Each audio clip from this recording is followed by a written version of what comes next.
صلی اللہ علیہ وآلہ وسلم کے فرمان کا مفہوم ہے کہ قیامت کے دن اللہ کی بارگاہ میں کچھ لوگوں کا حساب ہوگا. سب سے پہلے اللہ کی بارگاہ میں جس بندے کو پیش کیا جائے گا وہ بندہ شہید ہوگا. شہید. شہادت سے بڑی نیکی کوئی ہے نہیں ہے. حج سے، روزے سے، زکوٰۃ سے سب سے بڑی نیکی شہادت. اس لیے کہ ادھر بندہ شہید ہوتا ہے، ادھر اس کا قدم جنت میں پہنچ جاتا ہے. اس لیے کہ ہر عبادت میں انسان وقت دیتا ہے اور شہادت میں انسان جان دیتے، دنیا سے چلا جاتا ہے. وہ نان دینے والا اور جان دینے والا برابر تو نہیں ہو سکتا نا. نان مطلب روٹی. جو اللہ کی راہ میں روٹی دے اس کی شان الگ ہے، جو اللہ کی راہ میں جان دے اس کی شان الگ ہے. اسی لیے تو حضرت رومی فرماتے ہیں جو اللہ کی راہ میں نان دیتا ہے اللہ اس کو 10 نانے لوٹاتا ہے. کبھی نیت اور اچھی ہے تو 70 لوٹاتا ہے، اور نیت اچھی ہے تو 700 لوٹاتا ہے، اور نیت اچھی ہے تو بے حساب لوٹاتا ہے. تو جس نے جان دی، جس نے نان دی اللہ اس کو نان لوٹاتا ہے، اور جس نے جان دی اللہ اس کو جان لوٹاتا ہے. جان دو گے تو جان لوٹائے گا. اسی لیے دیکھیں جب اللہ کی راہ میں کوئی جان دیتا ہے تو اللہ کہتا ہے وَلَا تَقُولُوا لِمَن يُقْتَلُ فِي سَبِيلِ اللَّهِ أَمْوَاتٌ بَلْ أَحْيَاءٌ وَلَكِن لَّا تَشْعُرُونَ. جو اللہ کی راہ میں جان دے دے مارے جائیں انہیں مردہ مت کہنا، وہ زندہ ہے، تمہیں شعور نہیں ہے. اللہ اس کو ہمیشہ کے لیے زندگی عطا کر دیتا ہے. لیکن اب حضرت ابو ہریرہ فرماتے ہیں میں نے اللہ کے رسول علیہ السلام سے سنا کہ ایک بندہ شہید ہو، اس کو لایا جائے گا. اللہ فرمائے گا کیا لائے ہو؟ وہ کہے گا مولا جان دے دی تیرے لیے. ارشاد ہوگا تو جھوٹ بولتا. یہ حدیث سن لو دل کے کانوں سے. شہید. اللہ فرمائے گا تو جھوٹ بولتا ہے.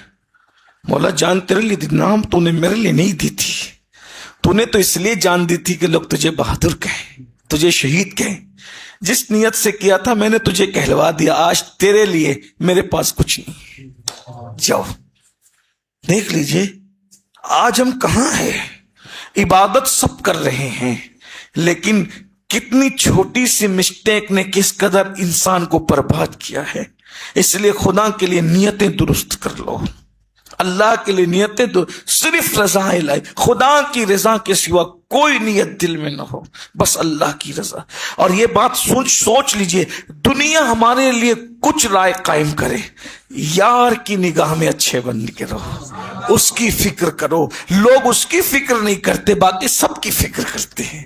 یہ کیا کہے گا، وہ کیا کہے گا، وہ کیا کہے گا. کچھ نہیں میرے بھائی. آؤ شہید کو دیکھو، شہید کو قدرت جو وہ رد کر رہی، جا تیرے لیے کچھ نہیں ہے. آج تیرا ٹھکانہ جہنم ہے کیونکہ تو نے میرے لیے نہیں کسی اور کے لیے کیا تھا. اور جس کو ریاکاری کہتے ہیں، جانتے ہیں ریاکاری کو شرک اصغر کہا گیا ہے.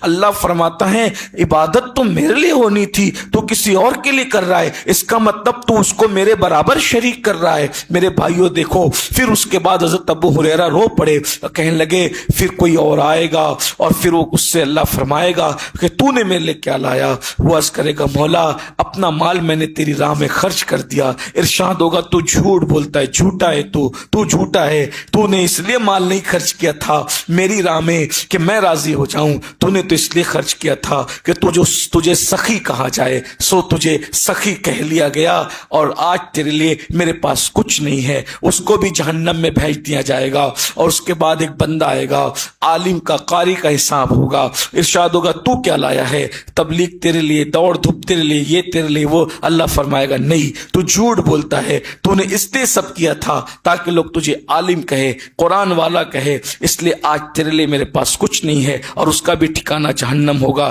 حضرت ابو ہریرہ رو پڑے، اتنے بڑے بڑے اعمال کرنے کے بعد بھی ان کا ٹھکانہ جہنم ہوگا. میرے بھائیوں بتائیے کہ اعمال کی قبولیت پر ہماری توجہ نہیں ہے. اس لیے یاد رکھیے عمل تھوڑا کیجئے، اچھے نیت سے کیجئے تو عمل کی قبولیت کی 2 کنجی ہے۔ نمبر 1 نیت اچھی ہو، نیت درست کر لیجئے، کوئی بھی کام کیجئے صرف اللہ کی رضا کے لیے، خدا کی رضا کے لیے، دوسری کوئی نیت نہیں ہو یہ خوش ہو جائے وہ خوش ہو جائے، یہ دیکھ لے وہ دیکھ لے، کسی کو مت دکھاؤ عمل، صرف اپنے اللہ کو دکھاؤ، اپنے معاملات اپنے اللہ سے بہتر رکھو اور اللہ رسول کو راضی کرنے کی کوشش کرو۔